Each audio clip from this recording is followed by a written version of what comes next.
Today we're doing a special interview slash conversation with the man who is responsible in many ways for decoding Fox News existing.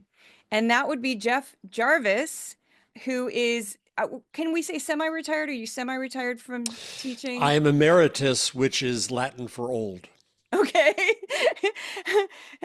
Who I met when I went to the Craig Newmark Graduate School of Journalism at CUNY, and you were in charge of a totally different department. You were not my teacher, which is even another crazy layer to Well, that was this. your fault for not taking my classes, but that's okay. I know, I know. I was in the regular MA program, and you taught. I don't even remember the name of the different because they changed the name right after I left. What was the name It of was your social department? journalism. Now it's That's right. engagement journalism. Now they're screwing it up, and now that's why I left. Exactly. And I totally get that. I totally get that because it was sort of your department, and then we had a new dean, and the new dean was like, "Oh, let's go crazy Yeah. with So Carrie this." Carrie Brown, who ran the wonderful wonderful program, she's now at Montclair State University, where I'm a fellow, and then I'm Nice, also a visiting professor at Stony Brook University. nice. Yes, and engagement journalism is supposed to be more about working with your community and getting them involved in Mhm. the entire process more so than just these are the stories. Listen to us. We're so important. Exactly. What did you do before you were teaching journalism? How did you get into teaching journalism? So you were a journalist So first. yes, though some might question that because I was a TV critic too. I was less. I go way back. I went to Northwestern. I started working while I was in college at Chicago Today, a paper that had no tomorrow. And then I made the Lifeboat Chicago Tribune when it folded. And then went to the San Francisco Examiner where I was a Sunday editor and then got a column and so I could blather. Then I pissed off Dianne Feinstein, and in turn, the publisher made my life miserable. So I decided to leave and go to New York, and I got a job at People magazine. And as my friend and editor at the time, Jim Wilsey, said at the Examiner, "So, got tired of journalism, huh?" But I went to People, and I ended up being TV critic there. And I came up with the idea for Entertainment Weekly magazine and started that. And then that turned into a cluster F in some ways. And so I walked out in a huff and then went to the Daily News working for Jim Wilsey again as Sunday editor. And then when it went bankrupt, when Robert Maxwell bought it, a famous robber baron, I went to TV Guide as a TV critic one more time. And then went to Advanced Publications, the new houses, Condé Nast and Advanced Local. And I started all of their local news sites Oh, and worked wow. on some of the Condé Nast sites, which was really fascinating.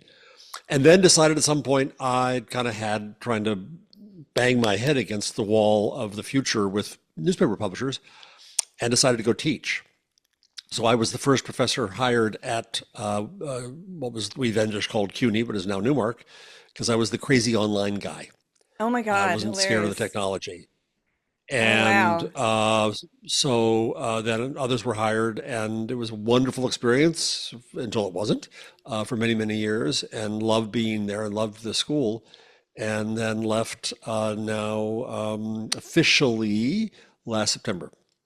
That's right. I know you were still doing was it sort of like it was a program that was sort of like continuing education. It was for journalists who were already established who wanted to learn new skills. Yeah, That's how I thought of it. I'm proud of having started 3 degrees at, mind you, I'm a fake academic. I'm only a journalism teacher. I only have a bachelor's, so I'm not the real thing.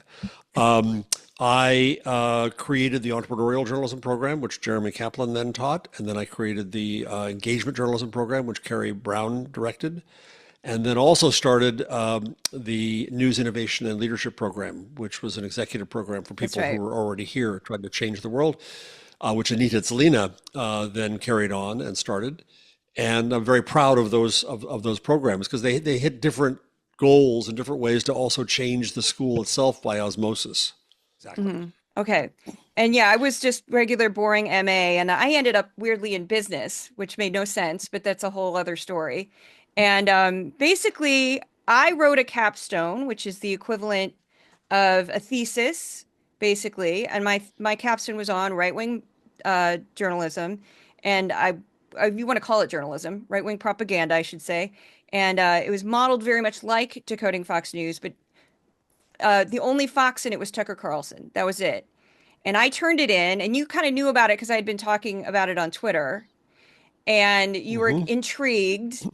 And the joke was I turned it in, and I had a technical problem where at the last minute, and this is despite meeting after seeing my proposal, talking to my advisor, somebody putting it together said, "Oh, you can't use your media because this is copyrighted." And so, right as I can't make that up. So, right as I'm turning it in the last like 12 hours, they're like, you can't use your media." So I said, "Well, I'm going to remake that media." And I ended up turning it into like written words on a screen and took out all the I fixed it, but it was painful. And I remember I fell asleep at like 9 a.m. because of this. Like I worked all the way through, turned it in, you saw it, and I just waited, and you're like, okay, I can't wait to see it. I'm like, okay. And I want to say it was within like 48 hours, I get a call from you or an email from you, and you're like, I'm going to get you a grant. And I was like, but will you watch Fox? So you could tell your version of this as well. So, first, thanks for having me. This is great reunion. So I have been arguing for some time that somebody out there had to watch Fox News so we don't have to. Some poor soul.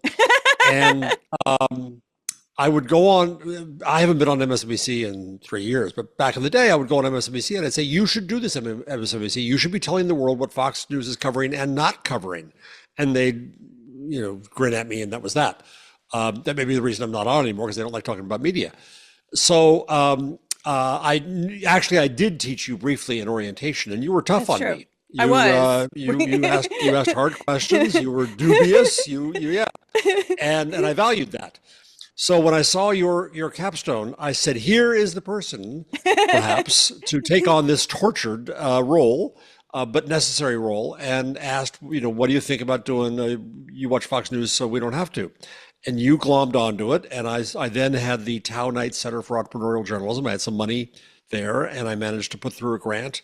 And you started it, and it's really been wonderful, Julia, to watch what you've done because you've done the job that's necessary for this country to say all this. You watch this horrid drivel, and I don't know what it does to your psyche, but you keep people informed. And again, it's about both what they're showing other people and what they're not showing other people. My dear departed father um, was a Fox News watcher, and I watched what happened Oh, to him. And by the way, little sideline here, he in the pandemic, his hearing aid stopped working, and we couldn't get to him because it was pandemic. By the time we finally got him and got him up to New Jersey and rescued from Florida, and got his hearing aids fixed, he was deprogrammed. oh He voted for Joe wow. Biden. He knew Wow. he knew how awful Trump was. He knew how awful Fox was, and this is in old age. Wow. So it really is important to cover this and important to see it, and it's a huge impact on the world. It's not covered nearly enough. Mainstream media should be covering Fox as a Agreed. political actor, not a media actor, and that's what you do. And so I'm really, really grateful for what you've done, and really proud to see how, even though you're not living in a mansion, how you've made a way to, even though you're eating ramen noodles every night, um, how you've made a go of this. And congratulations. Well, thank you. I will say it was, I had my experience working with researching the Proud Boys, and that was before I even knew what I was doing. I sort of did that because I hated them, and I wanted to alert the world that this dangerous group was sort of forming right in front of my eyes, and no one was taking it seriously, except for there was like a niche media, people who were already dedicated to the far right, and they were the only people who knew what was going on, and nobody else did. And they weren't being taken seriously. Their editors were shutting down their stories and telling them it's not a big deal, and this guy's a clown, and don't worry about it. They'll never amount to anything. And we just kept trying to sound the alarm. And then when I got to grad school, because I had this crazy experience of going through, it was like 407 episodes of the Gavin McGinnis show, and going through it with a fine tooth comb, cutting it up, giving it to journalists. At school, they were like, "That's a skill." And I'm like, "That's a skill?" Like I couldn't believe that that was considered a skill. I still can't. I joke it's a tolerance. It's like drinking poison every day. Yeah. I'm Right. like, it's not really a skill. I mean, I've had a couple, I won't mention anybody by name because I don't. I don't like to talk about deals until they're done. And I've had a couple people who almost worked with me, but would fall through. And I just was like, whatever.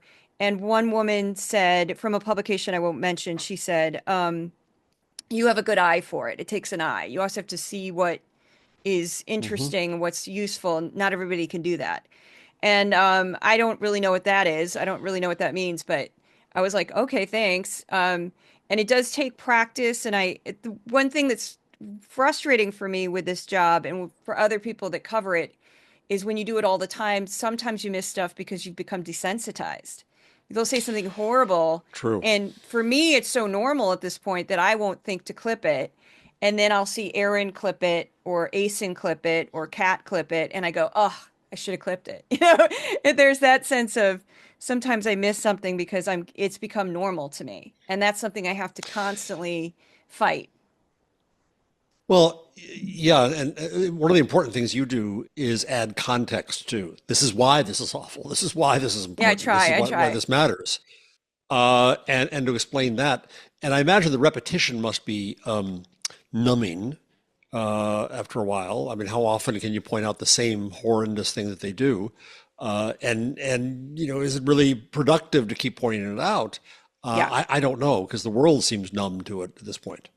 Yeah, it's a balance. And I think sometimes I got some weird blowback after the election. I got a spike of followers, and then I also got hostility from people who I think were just frustrated. And so they'd say stuff to me like, "Who cares? Why are you even doing this? Don't even watch Fox." And it's like, Right, right. "Okay, I get it." Yeah, yeah. I mean, And I I get that every day too, with linking to the New York Times and the Washington Post, which I now hashtag Broken Times, Broken Post, yeah. and Broken CNN and so on.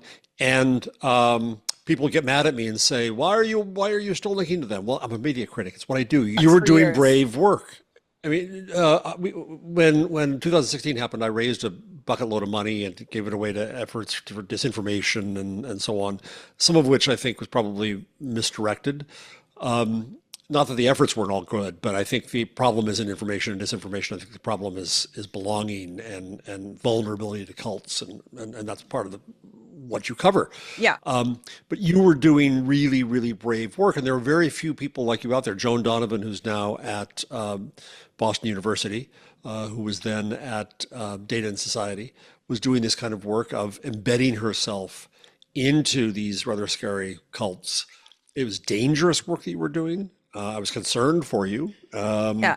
uh, because I don't think that the faculty necessarily knew how perilous what you were doing It was. was nuts. It was Uh, it got bad at yeah, the end there. Yeah. It got bad at the end there. It was I had a couple weird moments in grad school where uh in the first class that you take, my teachers didn't realize what I'd been through. And they were talking about, oh, when you approach a subject, yada, yada, yada. And I said, whoa, whoa, whoa, whoa, whoa, whoa, whoa, you have no idea. Because yeah. I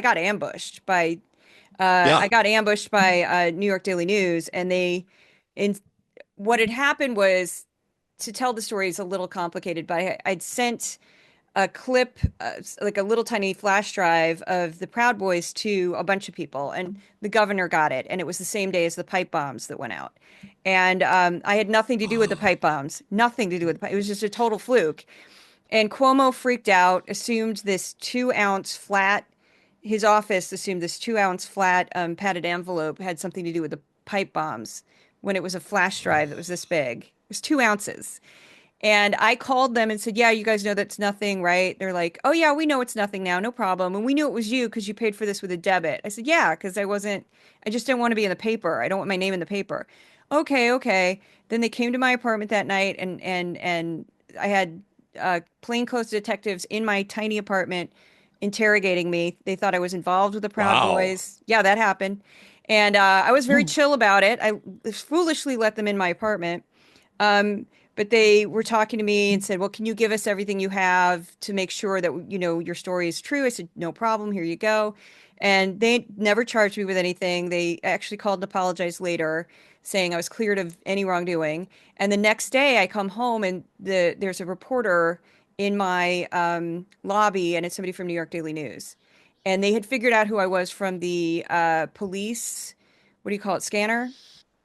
and they had heard Hmm. the Yep. address, and so they did some detective work on their own. And this older man actually, but this poor man, he's very nice, but he scared the crap out of me. Shows up and he's in my lobby, and he's like, "I want to talk to you about the Proud Boys." And this is when I was completely anonymous, and I Hmm. said they're threatening to like hurt me physically. You can't do that. I don't want to be a source. I That was an anonymous tip. I don't want to be a source. Please leave me alone. And I had to have like an emotional breakdown. I grabbed the guy's phone. I said, "Let me talk to your boss." Was screaming on the phone to the boss, like, "They're going to hurt me. You can't do this to me. I want to be Wow. anonymous." Yeah. And that was enough. When I start quoting, one of the Proud Boys went on Facebook and said they didn't know who I was, but they knew somebody had given something to the governor. And again, this is 2018. So this is way before all this other stuff happened. And he said, "We're going to find who did this and we're going to hang you from the highest tree." And I still have that clip. And I said this to the person from New York Daily News. I said, "Hang me from the highest tree." And they can figure out where I live and they can show up here. They showed up to Vic Berger's house and tried to intimidate him. And I said, "You're putting my life in danger. I absolutely did not want to be the story. Please leave me alone." And that was enough to get them to back off. But I mean, I was sobbing. I was like completely shaking and freaking out. And then Yeah. that Friday, I was so thankful though that they didn't publish it, that they understood the situation I was in. And then that Friday, the synagogue in Pittsburgh got attacked. So that was when, yeah, all the Oh, same week. Lord. And that weekend, I was like comatose, like shaking, like they're going to start killing people, even though those two things weren't related. And I said, "I'm going to grad school." That's when I decided to go to grad school. And I called up my mom and I'm Wow. like, my mom didn't even know what was going on. I didn't tell my parents what was going on. They didn't know that story till No, after. because they'd Yeah. kill you No, because they somebody might would. kill you. Yeah. My sister knew about it and a few friends, and that's it. I didn't tell anybody. And so I ended up uh, it wasn't until months and months later I told my parents the story, and they were like, "What?" And I'm like, "Yeah, well, you know." And You're a crazy daughter, I'm you like, know. ah. And so it's kind of ironic too that I ended up becoming a journalist when the journalist scared me more than the Proud Boys did. But I want to talk about. So I have to abruptly shift to audio only just momentarily to give a shout out to my sponsor, and that sponsor would be the listeners of this podcast and the readers of my newsletter who happen to be paid subscribers. Now, you can consume this podcast without being a paid subscriber. Of course, I'm going to keep the podcast 100% free as long as I possibly can, because I know it helps generate growth and people get excited about it. But if you would like to become a paid subscriber, I could always use you. Please go to Substack for Decoding Fox News or Patreon for Decoding Fox News. Paid subscribers and paid supporters always get exclusive content. It varies from week to week. For this episode, it will be the written version of the podcast, which will be a transcript. And you could probably get a transcript version from it from Substack, but mine will be easier to read, neater, the whole nine yards. And that's about it. So another thing that you can do to help out the project, if you can't afford to become a subscriber, I totally understand.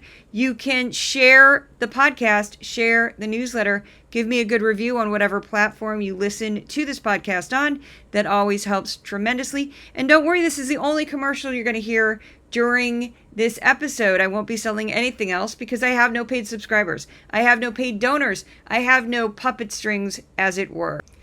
So thank you so much, and back to the rest of the podcast. I want to talk about your fabulous appearance on CNN because I was with you about this. I'm going to get this ready to go. I was with you on this one because when basically what happened is I'll give a little bit of background, but uh we had Morning Joe, which I never watched that show because I'm always watching Fox or Because PBS. you're busy watching Fox Yeah, News. I'm sorry about that. it's all good. And Mika Brzezinski and Morning Joe, weirdly, right after the election, thought it was a brilliant idea to throw their own. I felt like they were throwing their own, uh, viewers under the bus when they decided to Hmm. go like have a moment with Donald J. Trump. They went down to Mar-a-Lago and like made nice with Donald J. Trump, and then they go on their show and they talk about it, and I just went, who was your audience? What's wrong with you? But you, and how did they ask? You talked about it on CNN, but how did they approach you based on what you'd put on Twitter or how? Yeah. Okay. Yeah. So I had a bit of a fit. I mean, Morning Joe can drive me nuts, but I also respected a lot of what they were doing. And right before the election, Joe Scarborough, former Republican, if you believe the former, was saying out loud that Donald Trump is a fascist and the Yep. movement is fascism. Yep. And the New York Times is not saying that. The Washington Post is not saying that. CNN was not saying that. And so I respected him for that and was grateful for it. And then, come days after the election, they take their pilgrimage, their obeisance in advance, and go to Mar-a-Lago. And by the way, bring back no journalism from it because it was off the record. It was under Trump's conditions. Ugh. And they said, well, we will ask him for an interview. Well, of course, and he'll do it because he wants airtime anytime, anywhere. What's the big deal? This was them throwing their viewers under the bus. I think you're right, Juliet, but it was also throwing their colleagues under the bus. Yeah. Because Yeah. if they were scared and wanted to make themselves safe, well, what about other people on the network who don't do this, who don't fly down to Mar-a-Lago? So I got mad about it, and I said all of this on Twitter, and I don't call it X, and on Blue Sky, and on Threads, and on Facebook, and on LinkedIn, because that's what I do. And so word got around, and I also got conveniently quoted in a few stories. I think the Associated Press, I think the Guardian, and a few others. So then come the bookers for CNN. We want somebody to talk about this. And so they called me, and I hadn't been on, I think I've been on once on CNN in the last 2 years.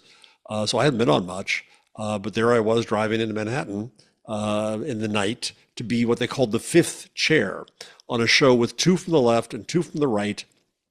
And it's the old crossfire. They just want people to fight. Yeah. That's the Yeah. whole idea. People complain about the internet trying to cause conflict.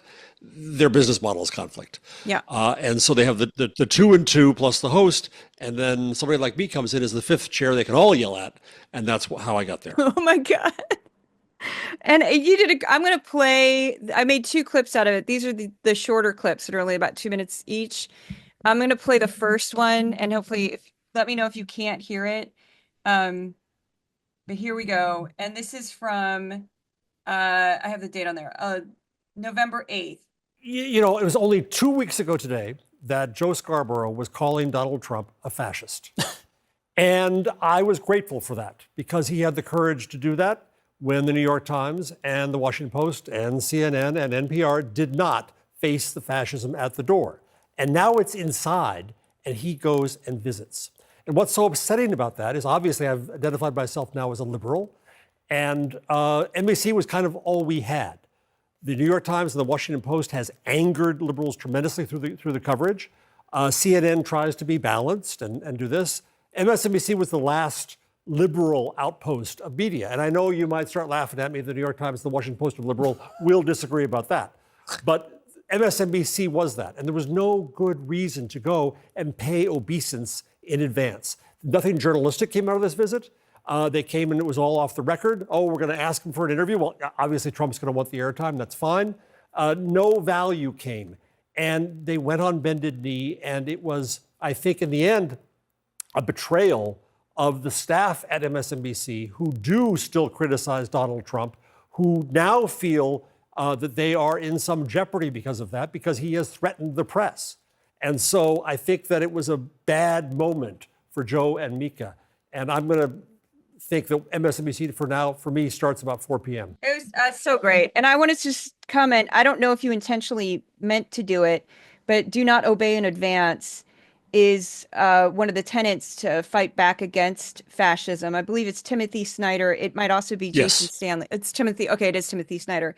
I think know it's both, Jason, I think, yes. Jason Stanley as well. Both great writers, both great books. I've told my people to pick up anything by those two, really. But yeah, do not obey in advance. And I have called Trump a fascist and a sociopath since I started this. My attitude was, After January 6th, I don't know why I had to pretend he was just a regular candidate, and I couldn't do it. And so I've been very aggressively, this guy's a danger in the whole nine yards. But I'm also in the pile with MSNBC. Just that's why I'm mentioning that. But yeah, Yeah. Well, so what's embarrassing about that clip is that everything I said to you before, so it shows I only it's have so many okay. shticks in life because No, I stop. basically said the You're same thing twice. consistent though. You're consistent. It's not like I'll it's not take like all that. of a sudden you had a totally different. I was impressed actually. I'm like, he's so consistent. Like you just nailed it. No, I get what you're saying, but you're very consistent in that it's like you're exactly right, and you said it exactly right twice, a month later and when you said it. So I'm actually impressed by that. But it's that whole idea of and then you're sitting next to Scott Jennings, who looks and then the Yeah, fact he's is the right word for him. Yeah. and then the way he's styled and everything, there's a creepy fascist element to him. I'm saying it. I know it's subtle, but the little preppy blonde and Oh the yeah. Well, it's ugh, the dismissive look when he ugh, talks to me. He says, "Professor." professor. I Um, know. I It's got like, warned in the green room where they actually had a few snacks at CNN. I got warned by the guy in the cowboy hat, who's a liberal, and he said, "Well, because they're all watch out." He said they're all going to be trying out for the Trump administration, yeah, so they're going to be yeah. as difficult as possible, and that was true. And then the guy who was on before me on the show is a wonderful veteran, and he also warned me. He said, "Oh, Jennings is the worst." And so he kind of softened it up for me because he and Jennings really got into it. And so Jennings was a little punch drunk by then, by the time I got on. So it was, When everybody, like if you go on social media, anybody left of center will just start ripping on Scott Jennings. And yeah, he's sort of like, I look at him as sort of like everything I hate about media, in that you put a guy on there who's just trying to get a clip. Like just the other day, somebody said, "Oh, right. you got your clip." It Exactly. was a woman who said Exactly. it to him, and I was like, "She's right. She's spot on." Yeah, he wanted his internet clip. Well, and Julia, it must be, you see your worlds cross there because he properly is a Fox News, he's Fox News imported onto CNN, right? Yeah, He's yeah. that same attitude, he's the same shtick, he's the same talking points, and they just plop him in a chair there to say, "Well, see, we're listening to that side." I mean, and what site is that? I've said this many, many times. I would love it if the United States had a legitimate right-wing media Mm-hmm. company of some Mm-hmm. sort that wasn't propaganda, that was just, we're right of center. This is how we see things. We're not going to lie to our audience. We're not going to scare the crap out of them. We're not going to, that constant fear mongering situation that you have at Fox, where it's just all panic, panic, panic, paranoia, paranoia, fear, fear, fear, lies, lies, lies. I would have zero Right. problems with like an old school right I even winger. talked to when you were in. I think it was about the time you were in school. I talked to people about saying that maybe we need to fund a conservative news outlet so there is some competition to Fox. At the time, the perception was the New York Times is liberal, the Washington Post is liberal, and they were more liberal. We'll get to that in a second. And so Fox was basically the only large media conservative outlet, and so that's what gave it tremendous power. So why not compete with them on the right? And I talked with Charlie Sykes, who's often on Mm, MSNBC, about this, and he said, the number of sane conservatives is too small. It's not a big enough yeah. audience. You're not going to get anywhere. Then he helped start the Bulwark, and he left the Bulwark, unhappy with how they were going. I'm not exactly sure what happened there, but it's a problem. Well, it's fascinating to me, Juliet. I wrote about this in the Columbia Journalism Review. Is that in this election, the New York Times and the Washington Post have gone out of their way to piss off liberals. Yeah. And as I said before, I now use the hashtags Broken Times and Broken Post when I note them doing things. Both, and we know what the sins are, both sides in insane washing and so on and so on. And I've tried to figure out why is this going on. Jay Rosen, who's a professor at New York Hmm. University and a friend, wrote in 2018 when he said, the primary support of the New York Times is just passed from advertising to circulation. Hmm. And he said, this is going to change the relationship of the newsroom to the public.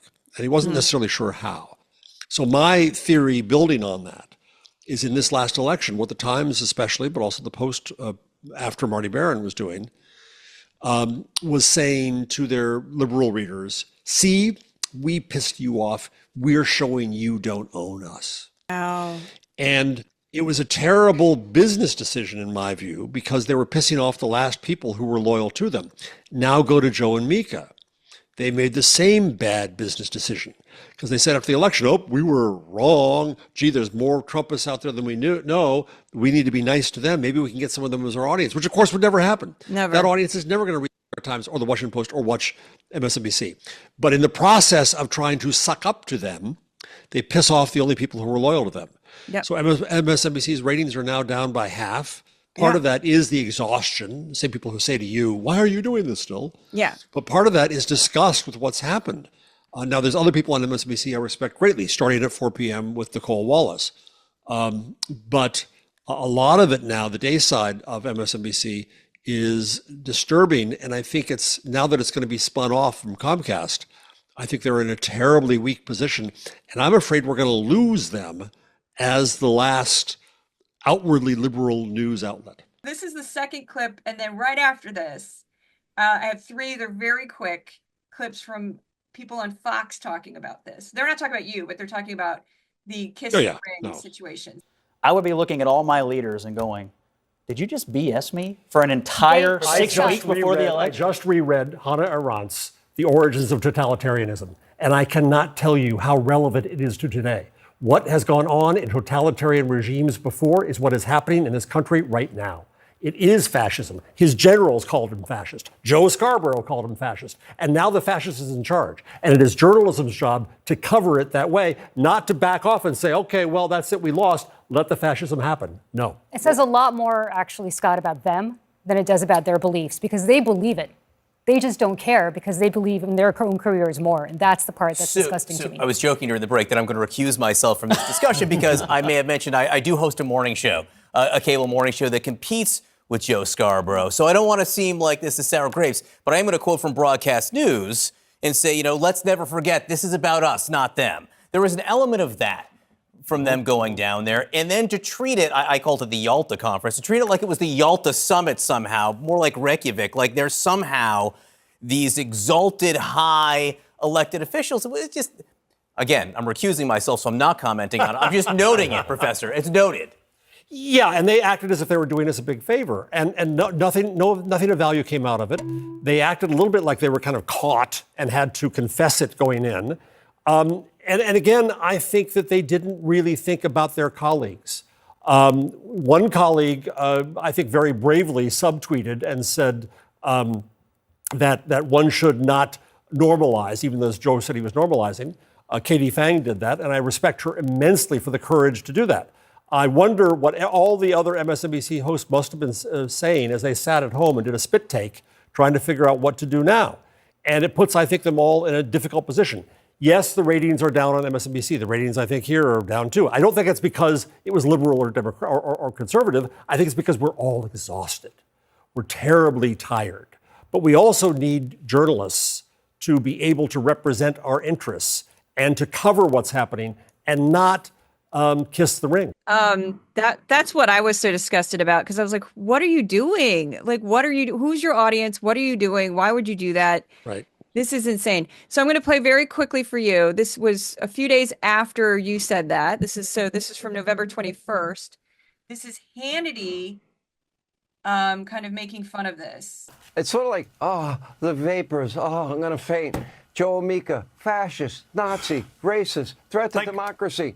Can I have breakfast with you? I mean, can you explain that one? I mean, he's totally right. And then, okay, this one is Brian Kilmeade, the smartest man on television. I'm being sarcastic. Okay, here we go. Good. It's good for the president. He turned the page with some talk show hosts on another channel, and he might be maybe getting over the fact that Zuckerbucks really impacted the 2020 election in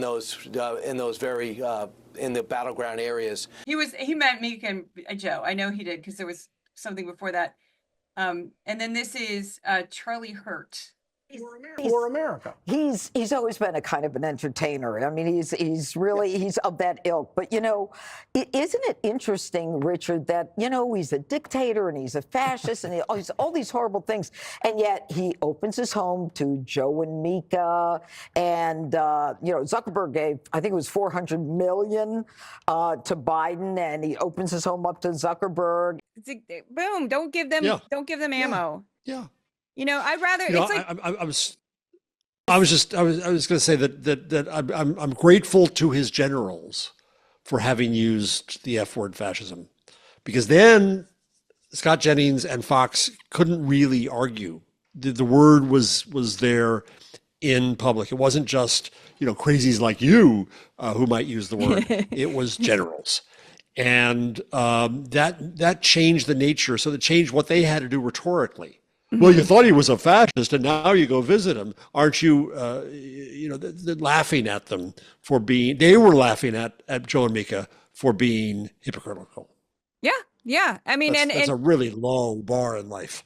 I know. And it's like one thing when they make fun of liberals for being liberal. I mean, that's fine. Like, they constantly rip on the women on The View, and they'll, Greg Gutfeld will call them fat or something stupid. Like, who cares? Who cares what they're built like? I don't care.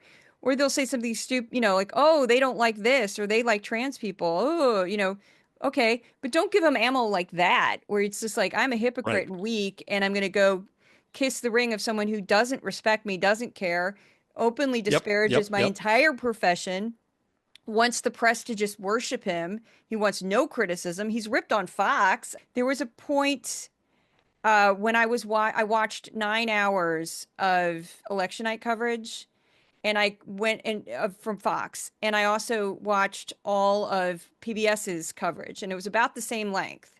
And what I did is I went back and forth for I remember that. Yep. And what was so telling about that is election night coverage was the legit team. It wasn't Hannity. It was Brett Baer and Martha McCallum and Dana Perino and Harold Ford Jr.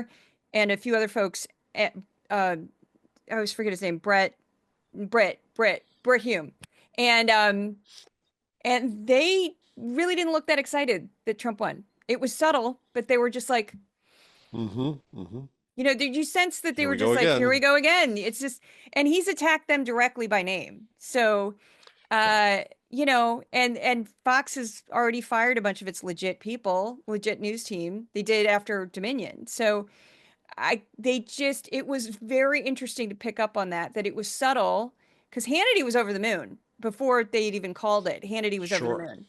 And then he was gone by the time they called the election, because it was in the middle of the night. And it was just like, all right, then. Okay. Trump is the winner. And I was like, whoa. Because they think they're trying to hold on to their jobs, and they don't want to deal with it anymore, because it is exhausting. Right. It is just exhausting. Yeah, it is. Well, having to pay obeisance, my favorite phrase here, is exhausting, because you have to figure out what the party line literally is. You got to hold to it.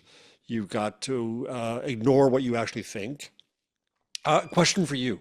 Yes. Have you counted how many Fox News people are now being appointed? Not yet, because it's a moving target, but yes. It's what is it so far? About a half a dozen? It's at least a dozen, I think. It's staggering. It's staggering, because he just keeps doing it. In that some of them are well, I did when I first started this, I made a video that was the revolving door of Fox to White House to Fox, and that they go back and forth. Right back then, yeah. Because but those were cabinet positions. Right? Yeah. Those were in the White House. This is now Pete Hegseth in Department of Defense is just appalling. Nuts. Well, he was going to try to get him in the Veteran Administration, and then he didn't. And that was the first time around. He decided he was too young. And there was also problems with him then. And one of the things I've done for this job is I've read one of Pete Hegseth's books, and I went through all of his stuff on Fox Nation. I'll probably be recording that podcast tonight. and the newsletter tonight of all the stuff I've picked up on Good, him. good. I'm glad you're doing that. Yeah. Yay, good I, work. well, I was going to put them all in one, and then I went, I can't put them all in one. So Tulsi Gabbard got an episode, and now it'll be Pete Heggs's episode. And actual cabinet positions, I'm not sure what that number is, but that Carrie Lake nonsense. She's not Fox, but like VOA, Voice of yep. America, like what? And Yeah, normally the president just Jesus. leaves it alone. They don't even mess with that. Right, right. And I'm right. like, what are you doing? And what's so amazing, Juliet, is that it's also the elevation of Murdoch Inc.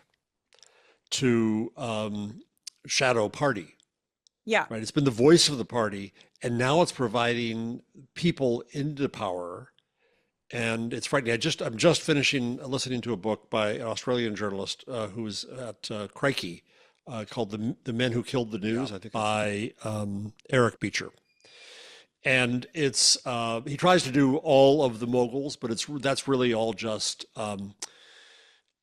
side dishes around the main turkey, which is Murdoch, and how he operates, and how he writes legislation in Australia, and how this goes. And I think it's so important to look at Murdoch globally as well. Yeah. Yeah. And it's not just Fox. It's News Corp. It's what he does in London. Yep. It's what he does at the Wall Street Journal. People think, oh, it's a real newspaper. No, there is agenda there. Damn it. Oh, It's yeah. certainly what he does in Australia, where he has a virtual monopoly over some cities in news, and he doesn't have Sky News UK anymore, but he has Sky News Australia, which is in some ways even worse than Fox. And so tracking Murdoch as an entity and as a political player worldwide is so important, and now he has his people installed in the cabinet, soon to be installed in the cabinet of the U.S. It's just frightening. It's terrifying, and Elon Musk is also terrifying where he's at. Although Doge Yes. has no actual power, it's like a made up agency. So it'll be interesting to see what happens with that. I literally go since the election, like the night of the election, I had no expectation because the polls were so. Nobody knew what was going to happen, that I didn't go in knowing or expecting anything. And then when Trump won, it was just like, oh, well, here we go. And the one thing that I'm trying to fight now is just fight dread, is that I just go, Yeah. we just got to find what we can find and go with that, and hope that the Democrats that are in power can do what they can, and the moderate Republicans, what's left of them, if they have a spine at all. And you are, and I mean what I'm about to say, you are a very important player in this next 4 years, because you're tracking something that media are not tracking. You're Yeah. tracking one of the most important stories that's under their noses. And I'm very grateful to you for doing what you do, for taking this on, for taking the risk of it, for taking the sacrifice of it. You're a talented journalist, and you could probably make more money somewhere else, but you're doing incredibly important work, and I'm grateful. Well, thank you, but I always say, it's my own project. So to me, it's like my baby. But it's sort of like I want to get to plug your other book there, The Web We Weave, which I Thank have you. not read yet, but I need to. But no, go ahead, plug your book. Pick it up and put it in the All right, so camera. The Web We Weave is my Got to plug the book. is my defense of internet freedoms, not corporations, but freedoms, against media's moral panic. And Murdoch is a player in that book as well, because he really started the war against the internet. He loved the internet. He bought MySpace. He failed at that. He bought IGN. He failed at that. He owned TV Guide. He failed at that. He failed again and again. When I worked there, he bought Delphi Internet and was going to turn it into iGuide, Google or Yahoo of the time. He failed at that. And finally, he gave up and he said, screw the internet. And he hates the internet and he attacks the internet. And it all started, in my view, with a series that the Wall Street Journal did some years ago, What They Know, demonizing the cookie. And that's right. he's really led to a full-throated moral panic about the internet in media, and he constantly attacks internet and internet companies because they're competitors to his. And so it's about the internet, but it's also about media. Interesting. It's interesting. I'm not sure, because I have some hope, because I've already seen in my metrics, one of the things I really like about Substack as I can tell what performs well and what doesn't is perform as well. And like last week, I got stuck with the Hunter Biden pardon. That had to have been my main, because that was the main thing. It overtook everything. And I know from experience, whenever Hunter Biden is a top topic, I lose a little bit of audience. Not tremendous, but I can see the ratings go down a little bit because people hate that story. And the 2 weeks prior to that, when it was more a little bit about, I was starting to see cracks, which I did see with Fox and Trump. They were starting to openly admit, like, he lied. And, oh, it's not going to be the way he said it is. They were starting to see that. I got, higher ratings for both of those weeks. So it's like, I think when we start to see, which I think we will see, you always say, don't make predictions. That's not our job. But, I know the Jeff Jarvis way, but like that idea, never read somebody's mind. This is stuff I learned from J school. We cannot read minds, never make assumptions, Right. don't make predictions. Right. Boom. But Right. I'll say this, if Trump begins to implode and his lies become more obvious, his administration becomes chaotic like it was the first time around, and it just becomes this swirling insanity, and people become obsessed with the hatred of it as they were before. I think interest for left of center perspectives is going to go up. And Yeah, I think so, but it's not going to go to the Washington Post and the New York Times. It's going to go to Yeah. places like you. yeah, probably. You're the reason I have hope. I mean, if I didn't believe that you could build the future, then I would be a fraud teaching journalism school, because why put anybody else into it? It's because I see you. I see our engagement journalism graduates doing amazing things. I see places like Talking Points Memo, and I could go on and list of places that I think are a new future. But post mass media, everything I do is about the end of mass. Yeah. And post mass media, we're going to see some level of chaos, but out of those ashes will come sprouts like you.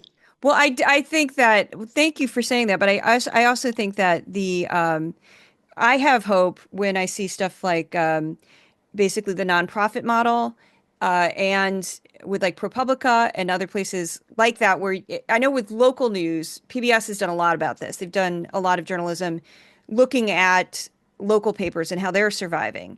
And the ones that are surviving are going on more of a kind of a nonprofit model of like, help us, we're helping your community, rather than we're just selling stuff. And by making they're basically doing engagement journalism as much as possible and making the community part of it. And that's what's saving some local papers, because people realize the importance of it and the value of it, rather than it just being a paper. So that's been interesting to watch. And I do think like models like Substack, with all of its flaws, is another way, because it's not perfect either, but there's other ways with subscriber-based journalism where people are just straight up paying for it in a totally different model. And they're paying for, like, I consider myself niche media. That's why I always say I'm niche. I do, like, I just have to tell you this, because I haven't had a chance to tell you this, because it floored me. I said, this doesn't make any sense. I was doing an analysis of all my analytics, and I said, this is so incredibly nutty. My longest, most in-depth, crazy, nerdy stuff gets the highest ratings. That is completely backward. It's supposed to be a 300-word quick, It's backward from snappy. what mass media would have you do. Yeah. But you're doing a couple things. You're delivering greater value then. Yeah. So in my book, The Gutenberg Parenthesis, now in paperback, always It's right selling, behind you. It's right behind you. it- Yeah, point to your book. So one of my favorite statistic is this: before the mechanization and industrialization of print that led to mass media, that enabled mass media, the average circulation of a daily newspaper in the United States was 4,000. Wow. It was the size of a good Substack newsletter or podcast, or maybe a little smaller, but it was a human scale. And what you do is at a human scale. People feel they know you. They have conversation. They can have a conversation with you. You talk to other podcasters. I love how I recommended you to our now mutual friend, Pete Dominic. And he thinks the world of you. And so you appear on his show. Yeah. Right? And so his people now know you, and your people know his people. That's That's community, and that's a human scale of media. That's not mass media saying we're going to treat you all the same. We're going to make believe that we can do one product that will deliver all. I have here it is. I have a prop. So this is a directory of every newspaper in America in the year 1900. Wow. It is very thick. It's very heavy. In New York City, if we include Brooklyn, which I do, at that time, there were 46 daily newspapers. 46. And in today's terms, we'd call that fragmentation. But in terms of the times, you had a publication that you believed spoke for you and with you and represented your interests. And it in turn would debate with the other publications, and they would fight with each other. And there was kind of a meta layer of debate above you, but you had something. And now New York basically has no local newspapers. The New York Times is national. The Post is fascism. The Daily News wants to be TMZ. That's why the city started in New York. But local journalism hurts badly. And the journalism school that we were both at was in the old headquarters of the New York Herald Tribune, which was killed along with 5 other newspapers in the midst of a strike in the 60s.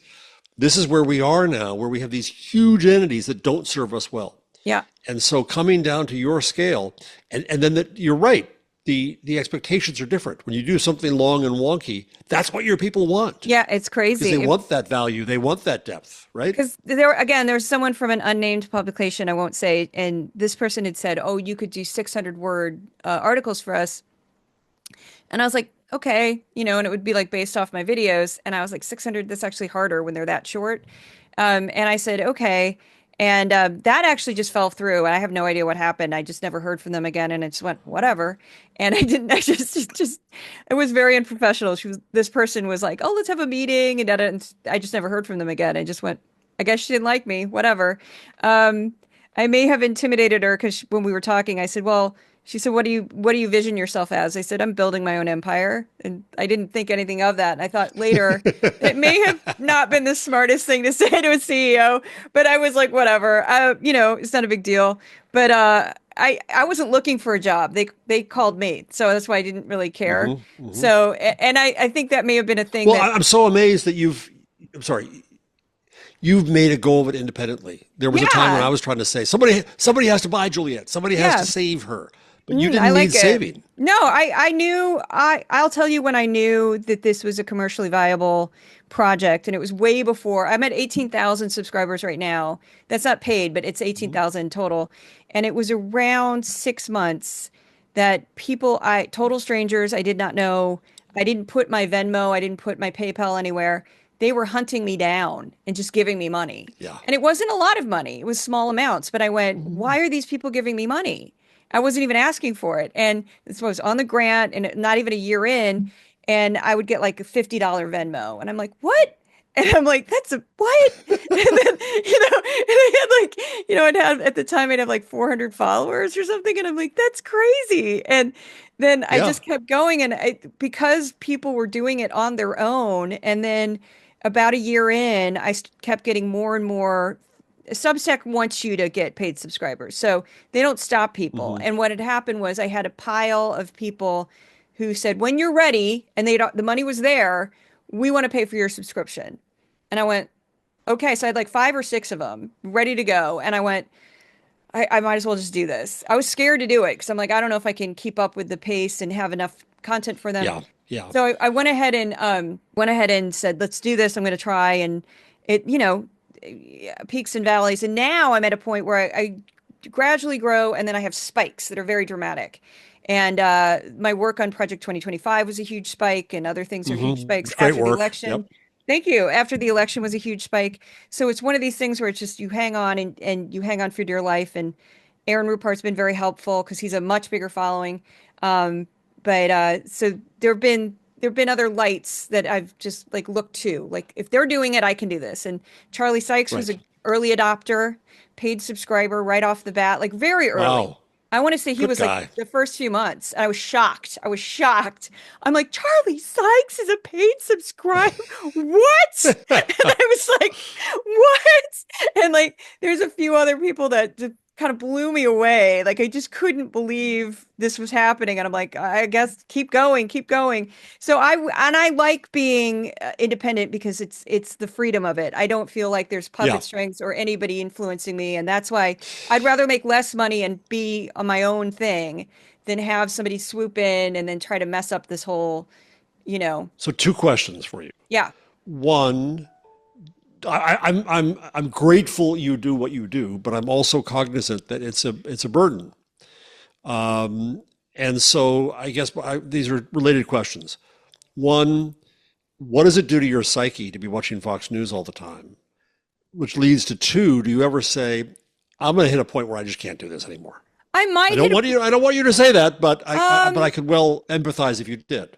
I might hit a point where I can't do it anymore, but I really enjoy the work. So it's weird. It's like the best way I can think of it is when I was in high school, I've talked about this before. I had a crazy teacher. I went to a redneck high school in the middle of nowhere, Missouri, at suburb of St. Louis, but very, very far out, like where it starts to turn into just straight country. And total blue collar, but I had a couple crazy teachers, and I took organic chemistry in high school.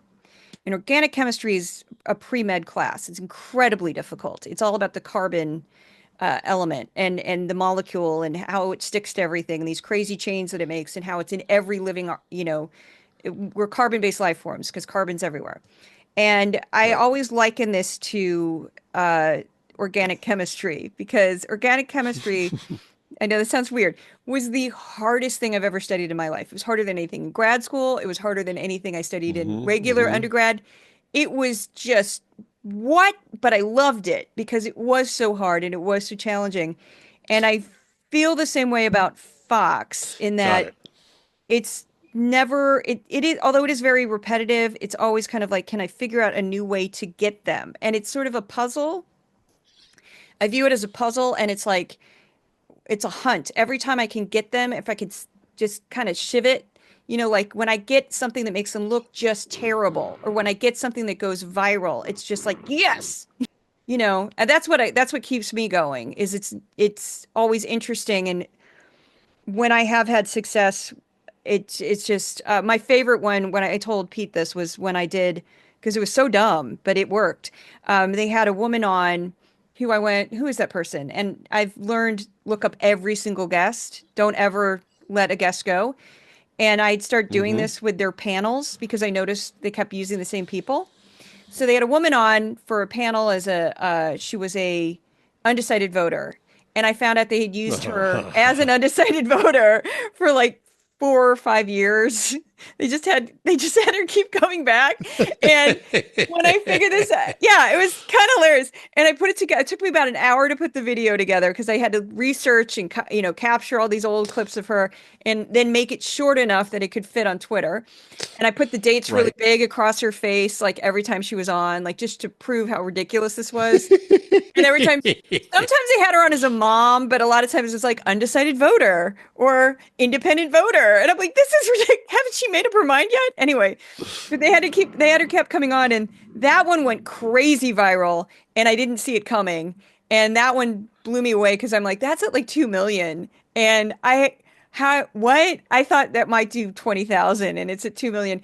And it was because people were like, this took so much work. I'm like, not really, because Fox is sloppy. I just put her name in and it was like boom, boom, boom, boom, boom, boom. I just had to capture it all and put it in a video. But I found it really easy. It took 5 minutes to find like 6 appearances of her over a period of 4 years. It was like, what? Anyway, that was. Has she been on since? No, I have not seen her on since. You But ruined her. I ruined her. Does Fox ever? Do you They ever didn't hear from acknowledge Fox or it. their PR people or anybody? No, one of them followed me really early on. One of the people I looked her up because she was the only Fox email that I got. And I went, who's that? And I looked her up and it was somebody in their PR department. And I'm like, and I acknowledged her in the podcast. I said, hi, welcome to the Decoding Fox News. I'm a trained journalist, so I understand how libel and slander works. So you're probably going to be pretty bored. I'm not going to do something stupid where you can sue me, and made a joke about it because it's like, I don't care.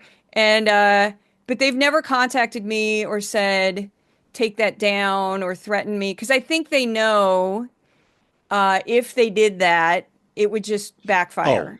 Streisand effect. Yeah, Yeah. I've already had that Yeah, so they're many funny. So times.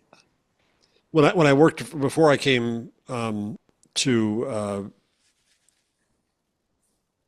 CUNY, when I was working for Advance, I had an office at 4 Times Square, which is right near Fox headquarters, right? And I would be on the air occasionally, back in the days when it wasn't quite so crazy, and they would want somebody to talk about a news event, and I was nearby. They knew this. I was 2 blocks away, right? So they'd call and say, "Can you come in and talk about whatever, blogs or whatever?" Sure. And I'd get in, and then I knew that I was there just to keep the seat warm until whoever they wanted in was going to be in, right? And so fine. I didn't think anything of it. I did it. I actually worked for News Corp for a while when I was TV critic, TV Guide. They owned TV Guide. So, no big deal. My last appearance on Fox was when I happened to mention to Stuart Varney and his weird accent that I wrote for The Guardian. And he was just shy. He said, "You write for The Guardian?" And I said, "Yeah."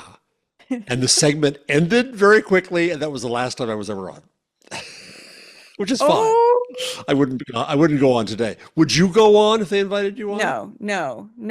I don't want to be part of the Because you know you'd be propaganda. ambushed. Yeah. I Yeah. mean, Pete Buttigieg is probably the best person at going on there and working that, but he's an elected official, and I think he's in a totally different position to go on there. As a Right. journalist, I would never go on that network because I don't want to be part of their propaganda, and they would just, like I wouldn't go on most right-wing media. If they asked me, I would just say no because I know that they would cut it and edit it in such a way that Yeah. I Yeah. no Which is the thank same you. reason Kamala Harris was right not to go on Joe Rogan. Yeah, People were criticizing her for that. No, come on. Grow up. well, even Dana Perino said it wouldn't have mattered. Dana Perino, I was like shocked by that. Yeah. Dana Perino's like, and I was like, Dana Perino, because they were all like, she should have gone on, and Dana Perino's like, it wouldn't have mattered, and I was like, wow, Dana Perino, voice of Yeah. reason, interesting. Yeah, no, they have Fox Nation, but I don't know how well it does.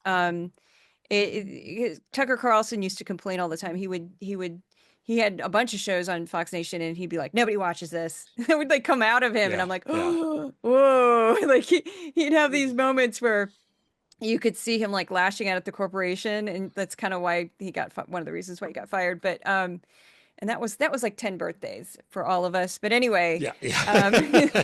we were just over them. Everybody I knew that did this work was like, oh my, none of us saw that coming because we thought he makes too No. much money for them. They'll never fire Right. him. And then that happened, and we were like, what? We were just all emailing each other, like freaking out. But anyway, oh, there's Odin. Odin is very funny. He does this with my podcast. He jumps up on the desk at the end or jumps on my lap. He's like his way of saying, we're done. Okay, we're done. Enough. lady. Enough. We're done. Yeah. And you can see him. You'll put him on camera. He's a big, black, skinny. He's perfectly named Yes. Odin. Hey, On Odin. socials. Hello, Hey, Odin. baby. He's such Yeah. a good boy. He's a mama's boy, too. He's super emotional.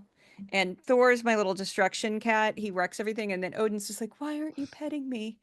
I just want to be your friend. They're very funny. They're very different personalities. And he's a lot physically bigger than Thor. So when they play, sometimes I'm like, whoa, don't kill him. Because he dominates. But emotionally, he's a total mama's boy. Total. And when I adopted them, yeah, he's a good boy. When I adopted them, I'd been enamored with Thor because I liked his outgoing personality. And they were like, oh, he comes with another cat. I said, okay, great. I didn't even ask anything about him. And I took him home, and within 10 minutes, he curled up next to me like he'd known me his whole life. And I'm like, what are you doing? And he's been like that ever since. So it was very funny that the mama's boy was the one that was the bonus cat that I didn't know anything about. But yeah, anyway, thank you so much for doing this. And Thank you.